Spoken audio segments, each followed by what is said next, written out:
मठसाही स्थित नयना कुमारी सरकारी प्राथमिक विद्यालय रे प्रतिरक्षा विभाग अवसर कर्मचारी संघ द्वारा वृक्षरोपण कार्यक्रम अनुष्ठित हो जाइछि। एही अवसर में विद्यालय परिसर में छात्र छात्री को सचेतन वार्ता प्रदान पई एक सचेतनता सभा अनुष्ठित होता। विद्यालय प्रधान शिक्षक शांतनु कुमार जेनांकर अध्यक्षतार अनुष्ठित सभारे अवसरप्राप्त वैज्ञानिक कैलाश चंद्र मल्लिक जोगदे वृक्षर उपकारिता विषय छात्र छात्री को बुझाइथिले। सेहिभଳି संघर संपादक केशव चंद्र महांती, विद्यालय आलुमिनी चेयरमैन शिवशंकर तालदी, संघर सदस्य भागवत प्रसाद महांती, सुबल गिरी, समीर राय, प्रसन्न कुमार महांती, महेंद्र प्रसाद नायक, ओम प्रकाश सिंह, नटवर महाराज, हरिश्चंद्र मासंतो, अशोक कुमार घोष, बुद्धिराम बेहरा, रत्नाकर बेहरा, लक्ष्मीधर बेहरा, मनोज कुमार मुर्मू, अच्युत साहू, विनोद बिहारी दास समेत संघर समस्त सदस्य माने उपस्थित रही वृक्षारोपण आवश्यकता और वृक्षगुड़िकर किभली जत्न नियाजिबो से संबंध में छात्र छात्री को अवगत कराइथिले। शेष में संघर संपादक केशव चंद्र महांती समस्त को धन्यवाद अर्पण करथिले।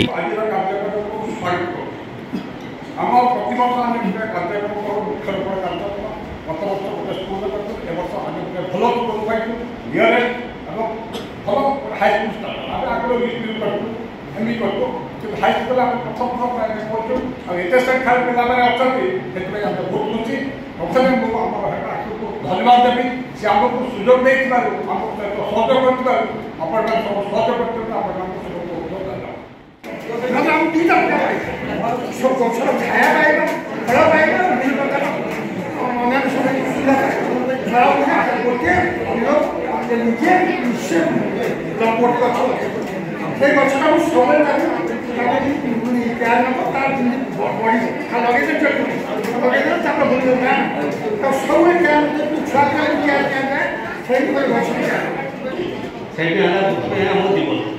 तो से दृष्टि आम समस्त को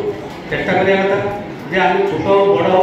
समस्त गोटे गच डेली लगे कथा मसर हो वर्षर हो गोटे गच लगे कथा गोटे पिला को जी पढ़ेगा पाठ पढ़ेगा जी कष्ट करवा तार गोटे गच को बड़ करवा बहुत कष्ट तेणु समस्ते इच्छा कर जो गच लगे आम समाज दृढ़ीभूत हम तो सशक्तिकरण हम। नयना कुमारी हाईस्कूल समस्त भाई भाई मान को मोर प्रणाम एवं छोट पिला को मोर आशीर्वाद। तो मुझे कहवा आगे चाहे जे आज जे आम नयना कुमारी हाईस्कूल जे ए जगार उपस्थित होती तार जो मैंने मूलकर्ता जो मैंने बलिदान देखिए स्कूल किसी लोक आम घर अच्छा किसी लोक आम घर संस्कार कथा कह पैसा वृक्ष कथा कह तो आज आम तो प्रथम है मनीष जीवन चारिटा अवस्था था बाल्य अवस्था शैश अवस्था वयस्क अवस्था वृद्ध अवस्था तेणु ये चारिटा अवस्था नहीं कि मनीष जीवन यापन करे वृक्ष चारिटा अवस्था नहीं जीवन यापन करे। तो प्रथम है कथाटा जे मनीष जो छोट हुए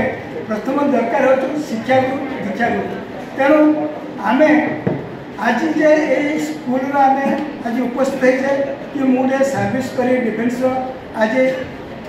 31 जनवरी 1922 रिटायर करके गोटे ऑफिसर रिटायर करते तेणु यही स्कूल ही मुझे पाठ पढ़ी महामहिम राष्ट्रपति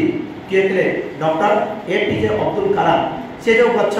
लगे थे से गछ बर्तमान रही वृक्षरोपण करते रही किंतु सी आज हूँ स्वर्गर अच्छा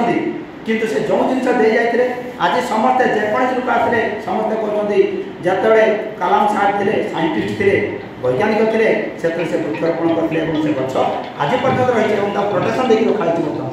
कहीं यहाँ गोटे गर्व और गौरव से पिला आज आज वृक्षरोपण कर सार अच्छा सार निज लगे दिने खुशी लगे पिला मैंने सब चलीज जो गछ आम लगाऊ से गछ ही केवल तुमको दिन फल देव फल अर्थ कौन खाली भावन फल पड़े आम खाइब से नुहे